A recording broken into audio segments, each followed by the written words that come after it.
Drive-In, starring Miss Margaret Whiting.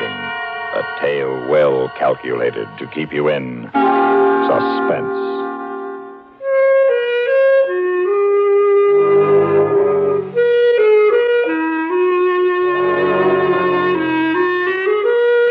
I wished I hadn't let Ruth talk me into serving that last car that came into the drive-in that rainy night. It was late, and I was tired. Mildred, please take that order. I got 3 other cars, and I'm waiting for French fries. Well, look at the clock, will you? It's near midnight, and I'm off duty. Oh, please, Mildred. Just this one more, will you? I'll do the same for you sometime. Who? The doctor's car, see? Probably a crush. Anyway, you got nobody waiting for you. It was true. No one was waiting for me. Only the bus which would take me to North Hollywood in the apartment where I lived alone. So I buttoned up my raincoat and I took a menu over to the car. Good evening. Never mind the menu, just some black coffee and a ham sandwich. Please hurry it. I hurried it, but when I clamped in the tray, I had to roll down the window a little. When I touched the handle, it felt kind of sticky, and my fingers were red. Blood red. Oh, I'm Dr. Russell. I just had an emergency patient in the car. An accident? Yes. Sunset and Vine, quite a crash. I just happened by. I took one of them to the hospital. Oh, I see. I walked back trying to wipe the blood from my hand with a paper napkin. It gave me a creepy feeling to have somebody's blood on my hand. I was keeping close track of the time, and I was a little worried for fear the big drive-in clock wasn't right. Sometimes ran slow, so I took a coin from my apron pocket. I figured it was worth a dime not to miss that last bus to North Hollywood.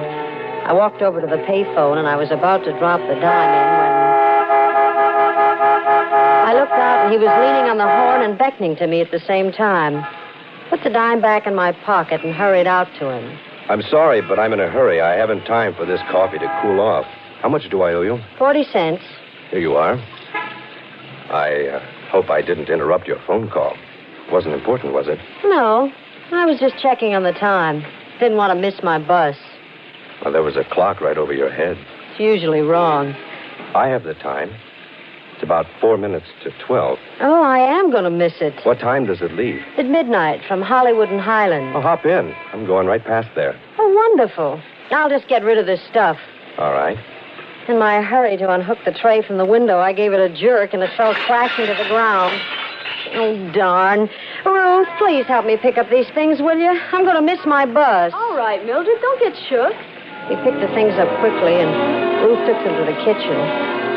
Then I noticed something shining on the ground. It was one of the shakers that had fallen from the tray.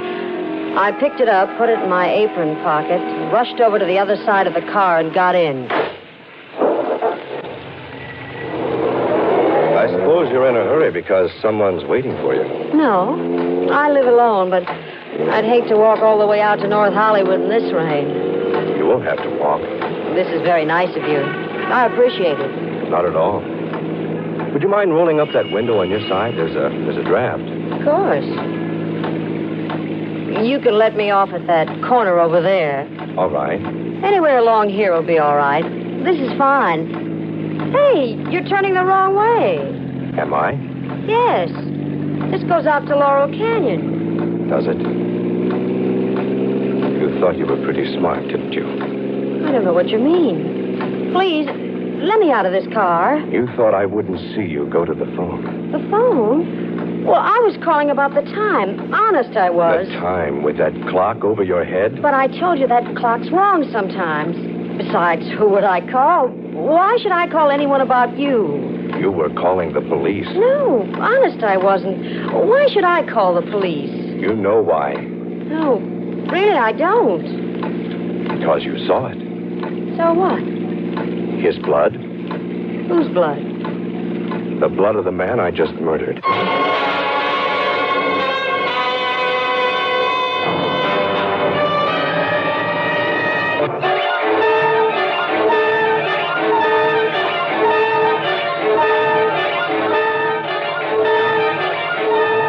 Passed a few people and some cars in the next few blocks, and I thought of calling out.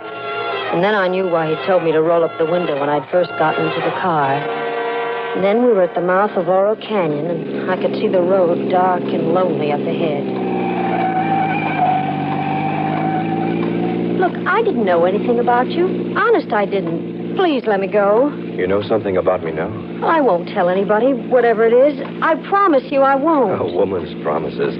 Remind me to tell you a story about a woman and a promise. Oh, let me out. Please, let me out right here. It's a long way to North Hollywood. Well, that's all the better. It'll take me hours to get there, and you'll be miles away by then. I'm not taking any chances with you. Oh, please let me out. I gotta get home. You said no one was waiting for you. You live alone. No one will miss you. He heard the siren and looked quickly into the rearview mirror. Then he took a gun from his pocket and turned to me. If that's for us and we're stopped, remember I've used this gun before tonight, and I can use it again if I have to. If I'm taken, you'll go first. Now listen, I'm a doctor and you're a nurse, and we're on an emergency call. If you want to live, you won't try to pull anything. What's the trouble, officer? Going awful fast for a wet night, aren't you, sir? I followed you up from Hollywood Boulevard. Oh, I'm Dr. Russell. This is Nurse Johnson. Emergency call. Let's see your identification, sir. As he fumbled through his pockets, the motorcycle cop looked over at me. I thought for a moment that I could signal him with my eyes. But then I knew he wasn't looking at me. He was looking down at my white starched apron, which you could see under my raincoat. He thought it was a nurse's uniform. Here you are. Mm-hmm. Yeah. Okay, Doc. Sorry I stopped you. Oh, just a minute. What is it now? The rain started to slide up the canyon a ways. Take it easy. Thanks. I will.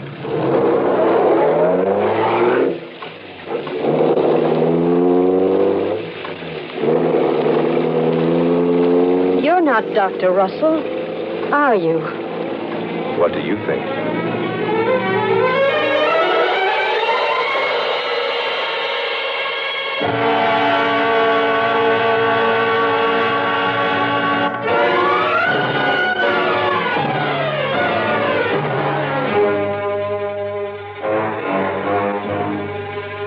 Halfway up the canyon, we came to the landslide.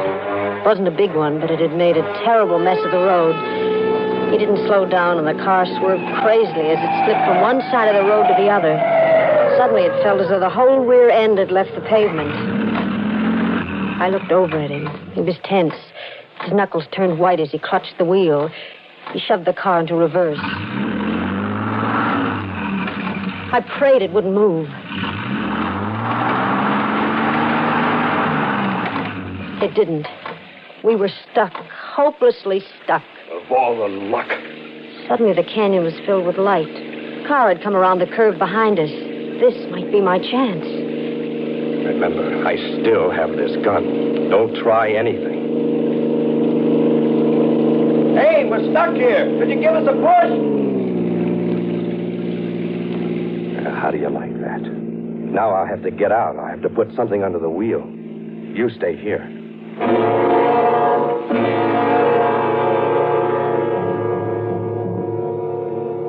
There were some bushes by the side of the road.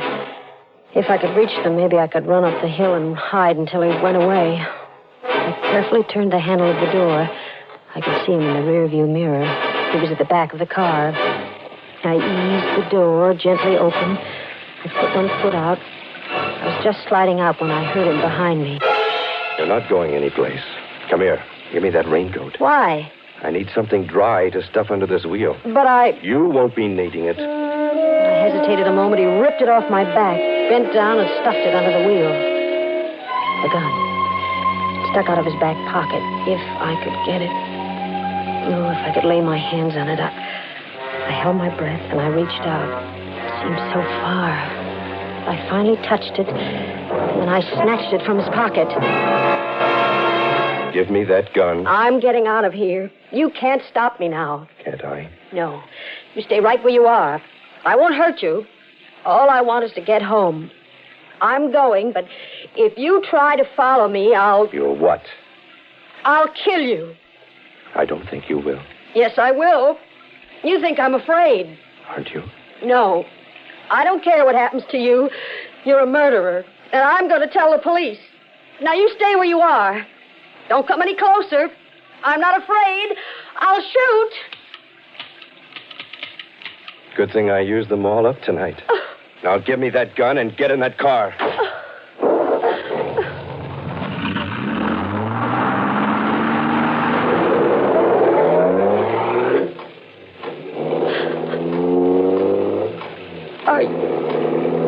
Are you going to kill me?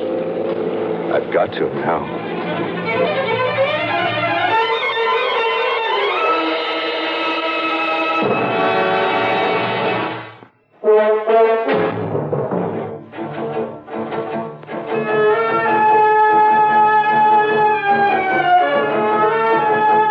We were nearing the top of the canyon. The road was very steep. The rain had let up. It was just drizzling now. Suddenly we came over the crest of the hill. Way down below, the city stretched out for miles. Millions of lights glittering in the rain. For a moment, I forgot my fear. It's so beautiful. Lookout Mountain. Top of the world. Ever been up here before? No. Nice, isn't it? Yes. I used to come up here with a girl once. We used to sit and talk for hours. Come on, we'll get a better view if we get out. I knew it was no use arguing, so I followed him. But not all the way to the edge of the cliff, which dropped away into deep darkness. Come on. I'm afraid to get so close. Right, you won't fall. Look. That's Los Angeles over there. I was born there. And I went to school there, too. Used to get in all sorts of trouble at school. And over that way, towards the ocean, that's Westwood. That's where she lived. The girl I was telling you about. Does she still live there? No. She's dead. I killed her. Why? Because she couldn't keep her promises. The jury said I was insane, but I think it was the sanest thing I ever did. I thought about it a lot. If I could keep him talking, maybe a car would come along. Maybe something would happen. It was my only chance. I know the difference between right and wrong. You killed someone else tonight, didn't you? Yes. Dr. Russell? Yes. Why?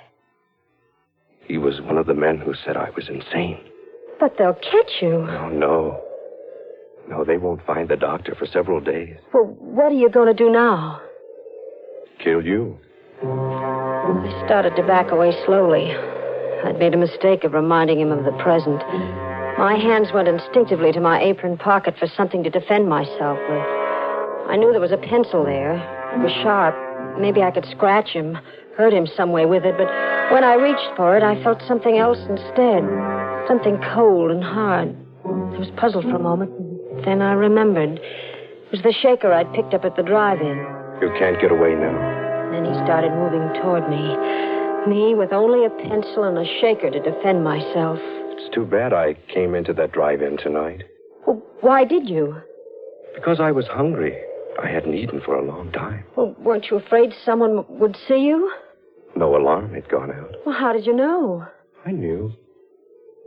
If only you hadn't rolled that window down. Well, if you're sorry, why don't you let me go? It's too late. And I heard a car coming up the hill. With a sudden movement, his arms were about me in a tight embrace. I started to scream, and suddenly his lips closed over mine. Pushing my head back roughly, he kissed me. I could scarcely breathe. I felt the car's lights on us like a spotlight. He held me for a long moment. When the car had passed, he released me. My pencil had fallen to the ground, and I was left with only the shaker in my hand. I fingered it nervously, and I felt the top coming off and the contents spilling into my hand. What have you got in your hand? Nothing. Give it to me. He grabbed my wrist and pulled me towards him. We were moving to the edge of the cliff, but my other hand was free, and I threw the handful of pepper into his face. Tried to clear his eyes, but it was too late. The pepper had blinded him.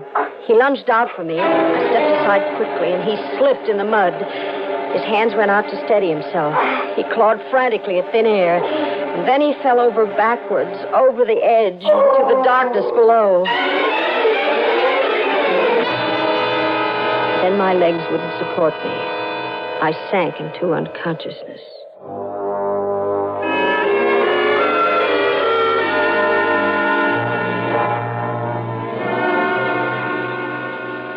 I don't know how long I lay on the wet ground. When I came to, it was raining again. I was soaked to the skin and my hair was caked with mud. There was no one in sight. The lights of Los Angeles sparkled peacefully far below. And I knew that somewhere on the other side of these hills was North Hollywood and my apartment. As I rose slowly to my feet and started back down the road, somehow everything that had happened seemed unreal, like a dream. Everything but the warm pain of my bruised lips where he'd kissed me to keep me from crying out.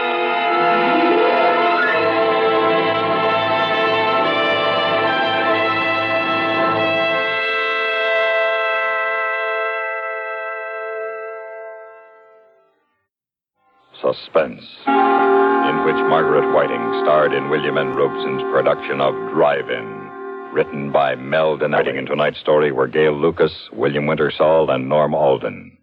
Listen again next week when we return with Frank Lovejoy and Joan Banks starring in Ivy is a Lovely Name. Another tale well calculated to keep you in suspense.